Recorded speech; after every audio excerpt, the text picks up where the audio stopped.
he didn't know that he was his father. He'd never had the heart to tell him, never been brave enough to face his past mistakes. These days, the hallucinations were getting more real, more vivid. Perhaps his time was dawning. It would be a mercy, Thomas thought, to finally be able to breathe again. He felt like he'd been holding his breath for an awfully long amount of time. "Dad," Matt urged, worry etched on his features as he shook Thomas's shoulders slightly, his eyes glistening with unshed tears. Thomas scrunched his eyes shut. A compelling dream, indeed. Whatever they had been giving him mixed with his food had not worn off yet, then. He'd been avoiding the food for a while. Or so it had seemed to him, but alas, it must not have been long enough. His sense of time was so thwarted here that it did not surprise him one bit. How long would it take for him to wither away? He should have spent some of his time researching such matters in case something like this happened. He hoped that this wasn't his dying thought. At least death listening to Matthew's voice would be a mercy. Definitely more than he deserved after having lied to him all his life. "Dad. Thomas," Matt pleaded, his voice thinner now, breaking around his name, almost a sob, a remembrance of the kid he'd been long ago. At that, Thomas opened his eyes a fraction to look at his apparition. His personal punishment come to life was about to cry.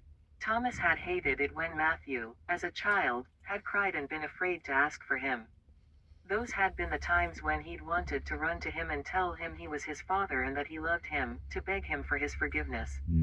But a coward, Thomas had never had what it took to reach out and tell him. He'd learned to notice Matt's expressions instead, trained himself to recognize the telltale signs of sadness on his eyes, of fear on his voice, of rage on his mouth and hands. To reach for him even when he hadn't called for help. And still now, years after Michael's supposed death and Matthew's utter breakdown, Thomas couldn't bear the thought of his son in pain.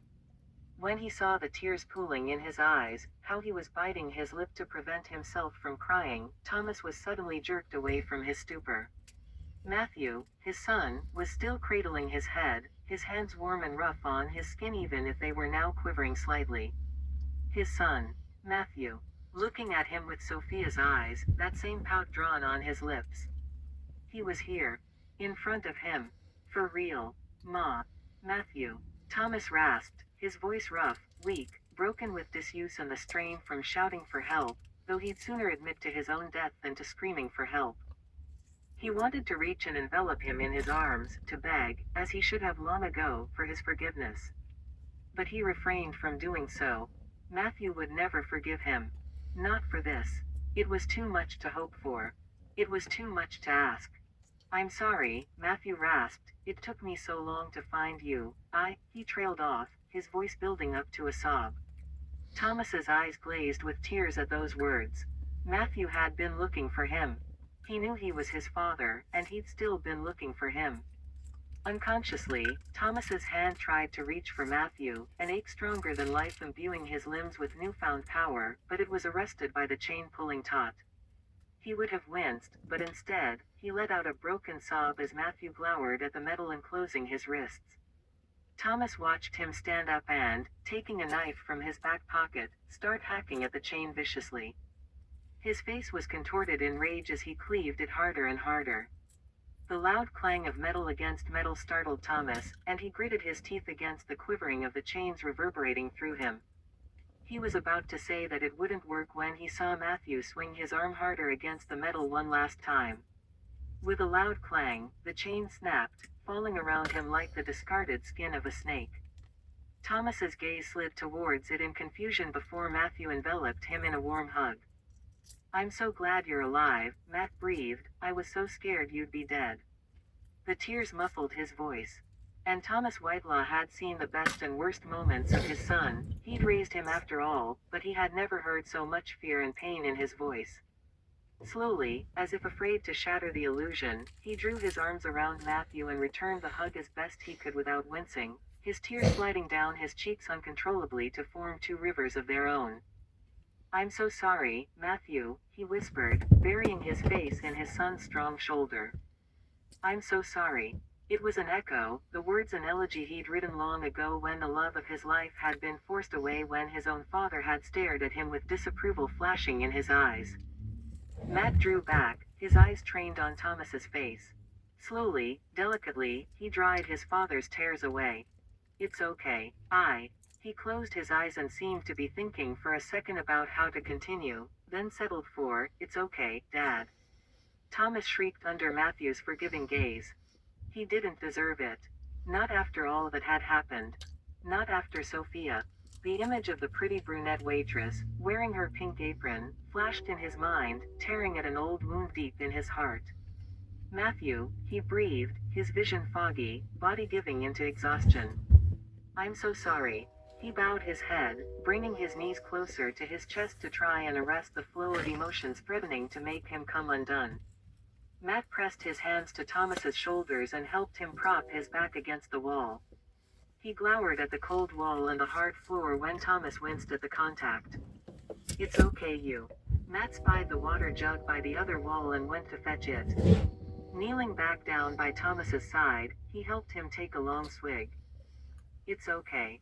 Thomas swallowed the water. It was cool and sating after hours of dryness, and he propped his head back against the wall, his eyes fixed on his son, still full of tears. Matthew was seemingly inspecting his body for injuries, raking his eyes up and down his frame, concern written on his face, and Thomas could see the rage looming behind his blue eyes, that all-consuming darkness he had inherited from him, from his family. To distract him from his sorry state, and because he'd had the question lodged in his throat for 35 years, he asked, "You don't hate me? Don't have questions?" At that, Matthew slid his gaze back to his face and let out a deep sigh that spoke of exhaustion and resignation. Thomas's heart cracked at that. He plopped down beside him and took his hand in his. Bloody and bony as it was, it still held some warmth, some remnant of the strength that had held him up, over and over again, every time he'd fallen as a kid. "I was furious at first, but..." His eyes glazed, and Thomas was sure he was thinking of something pleasant by the small smile that managed to worm its way to his lips. "But then I remembered that you've always been there. Always. If not in name, you've been my father in all the ways that matter." Thomas's throat closed up, his eyes aching terribly. "I'm so sorry, Matthew." He took a deep breath, but it hitched in his throat, his feelings a raging tornado about to hit land. Alas, poor people inhabiting the ground close to the shore. Matthew threw an arm around his shoulder and drew him closer. Thomas held in the wince that threatened to escape his lips at the pain that bloomed in his muscles. His whole body was a canvas that had been painted red and purple over the course of however long he'd been here. And the last thing he wanted was for Matt to notice. I'd like to know why." Matt asked, a whisper that echoed on the stone walls. Sweetie. He knew they had no time. He knew he had to tell him of his plans, but his curiosity was a dying ember that had caught under the breeze of knowledge his father, right beside him, carried. Thomas took a few shaky breaths, burrowing into his son's warmth. His body, recovering some of the life he'd been allowing to dissipate. He released the hold he'd been keeping on the broken piece of chain and said, his voice raspy, "Your mother, she was the most brilliant woman I've ever met." Quote. He let out a soft laugh as his eyes glazed with the mist of old memories, his lips quirking upward as her pretty face, long buried into his mind, sparkled in front of him. "I met her at a restaurant near Harvard.